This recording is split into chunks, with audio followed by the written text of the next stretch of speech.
بسم اللہ الرحمن الرحیم۔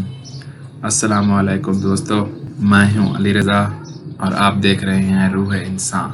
آج کا ہمارا ٹاپک ہے امام جعفر صادق علیہ السلام نے فرمایا کہ عورت کے لیے گھر کا کام کرنا، بچوں کی اچھی پرورش کرنا بھی عبادت ہے، کیونکہ میں نے اپنے بابا، انہوں نے اپنے بابا، انہوں نے اپنے بابا اور انہوں نے اللہ کے رسول صلی اللہ علیہ وآلہ وسلم سے سنا کہ جب عورت اپنے گھر کا کام کرتی ہے، اپنے شوہر کے لیے روٹی پکاتی ہے، اپنے بچوں کی اچھی پرورش میں مصروف رہتی ہے، تو اللہ اس کے لیے فرشتوں کو مقرر کرتا ہے کہ اس کے لیے استغفار کرتے رہو اور اس گھر پہ اس وقت تک میری رحمتیں برساتے رہو جب تک یہ اپنے گھر کا کام کرنے میں مصروف رہے۔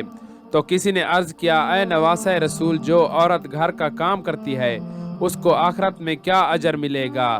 تو امام جعفر صادق علیہ السلام نے فرمایا، جو عورت اللہ کا نام لے کے گھر کا کام کرتی ہے، بچوں کی اچھی پرورش کرتی ہے، تو روز محشر اللہ اس عورت کو تمام مخلوقات کے نزدیک سرخرو رکھے گا اور اپنے فرشتوں کو حکم دے گا کہ یہ ہے وہ عورت جو اپنے گھر کو جنت بناتی تھی، آج میری جنت کو اس کے سامنے پیش کر دو، اور یوں وہ تمام مخلوقات کے نزدیک بڑے احترام کے ساتھ جنت میں داخل کی جائے گی۔ دوستو، آج کی ویڈیو بس یہیں تک تھی، امید ہے آپ کو پسند آئی ہوگی۔ اپنی رائے کا اظہار کمنٹ سیکشن میں ضرور کیجیے گا۔ اگر آپ نے ہمارا چینل روح انسان سبسکرائب نہیں کیا تو جلدی سے کر لیں، کیونکہ ہم آپ کے لیے ایسی اچھی ویڈیو لاتے رہیں گے۔ ملتے ہیں ایک نئی ویڈیو کے ساتھ، تب تک کے لیے اپنا خیال رکھیے گا۔ اللہ حافظ۔